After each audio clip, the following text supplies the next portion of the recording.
अब हमार अंतिम प्रतियोगी बिना कोनो भूमिका के भूमिका साह।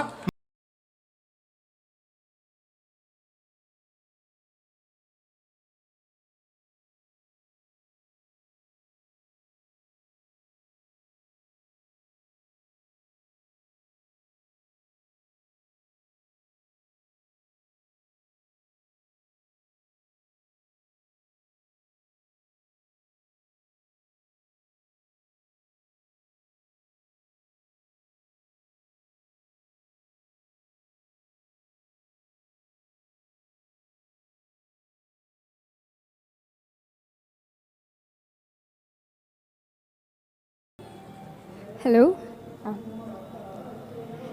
मेरो मिथिला जसको बारे भन्नलाई मलाई पत्र खोल्नु पर्दैन, आफ्नो मन खोल्नु पर्छ। मेरो मिथिला थाहा छ, जीवनमा मैले पनि एकपल्ट प्रेम गरेँ आफ्नो मिथिलासँग। साचेर राखेँ मैले मेरो माया मेरो मिथिलाप्रति। के यो प्रेम होइन? मलाई आफ्नो काखमा बोकी सारा संसार देख्न दियो, एकपल्ट पनि नरोकी। तर बाचा पनि लियो मसँगको, फर्किआउनु है नानी टुक्रा मेरो अङ्गको।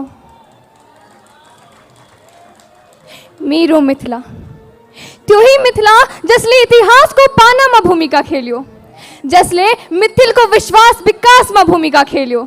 अरे मेरो मिथिलाले त मानवताको आशमा भूमिका खेल्यो। त्यही मिथिला जसले मेरो मन चोर्यो। मेरो मिथिलाप्रतिको मेरो मायाको बारे त सुन्नुभयो, अब सुन्नुहोस् केही बारे मेरो मिथिलाको पर्व र परम्परा। कि मनाउँछ मेरो मिथिलावासी पर्व जस्तै जितिया, जुर, शीतल, तिला संक्रान्त र कोजेग्रा पूर्णिमा।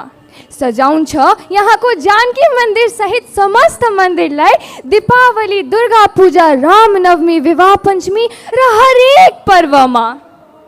कि देखिए नरु कहीं मनाएको मेरो मिथिलावासी जस्तो जुड शीतल। बनाई भात त्यसको अघिल्लो रात, खान्छन् मेरा मिथिलावासी त्यस दिनै बासी भात। त्यही बासी भात खाई र बडाका आशीर्वाद ली। देखिए नरु कहीं मनाएको मेरो मिथिलावासी जस्तो थाल होली। देखिए नरु कहीं मनाएको मेरो मिथिला की नारी जस्तो जितिया पर्व। खान्छन् छोटकी माछा र कोदोको रोटी, फेरि बस्छन् 2 दिन व्रत, पानी पनि नखाई एकचोटि। देखिए नरु कहीं पहिला नाचेको मेरो मिथिला की नारी जस्तो टाउकामा राखी घाइला। भनिन्छ जसलाई झिझिया नृत्य कला। मिथिलाको धरतीमा उम्भेर म कलाको बारे के नै भनौँ। मेरै मिथिला धरतीले दियो जन्म एउटा महान कला। भनिन्छ संसारभरि त्यसलाई मिथिला चित्रकला। कि देखिए न अरू कसैको पर्वमा खाएको खमरवा र तिलकोरक तरुवा। अरे कहाँ देखिन्छ र? यो त हो मेरो मिथिलाको परम्परा।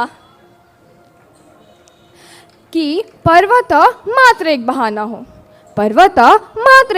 हो मेरो मिथिलाले सजाउने। यही बहानाको आडमा हाँस्ने, नाच्ने र रमाउने।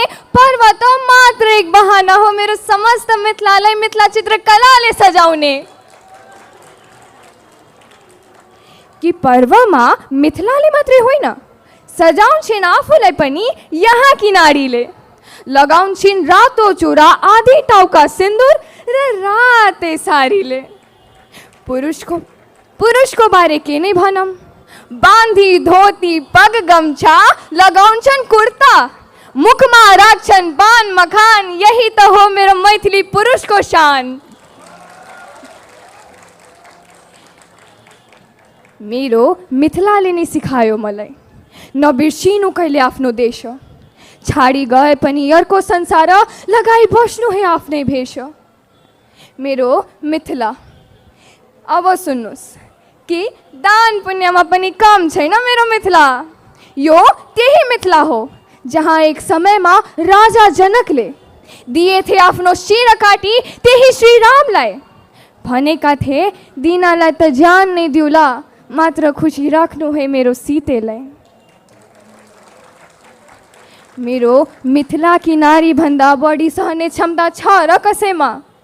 यो त्यही मिथिला हो जहाँ एक भनेका थिए त्यही राजा जनकले, रहनु है सीते फुलको बागमा, राम जस्ता वीरसँग बिहे गरेकी छेउ, सहनु पर्दैन है केही तिमीलाई। तर त्यसपछि जे भयो त्यो त सारा संसारले देख्यो। मेरो मिथिला स्वर्ग भन्दा कम छैन, यसको काखमा बसेर मलाई कुनै गम छैन। अब त म गर्वको साथ भन्न सक्छु, जीवन स्वीकार गरेकी थिए यही मैथिली धरतीमा मैले, अब स्वीकार गर्नेछु आफ्नो मरण पनि यही मैथिली धरतीमा मैले। म आफ्नो मिथिलाले भन्न चाहन्छु कि हे मिथिला, तिमी भएर पो मेरो जीवन रङ्गीन भए, तिमी त मेरो जीवनको एकमात्र सङ्गीत भए। यति माया गर्छु म मेरो मिथिलालाई, त्यही भएर त म मिथिलाकी हुँ र यो हो मेरो मिथिला। धन्यवाद। धन्यवाद।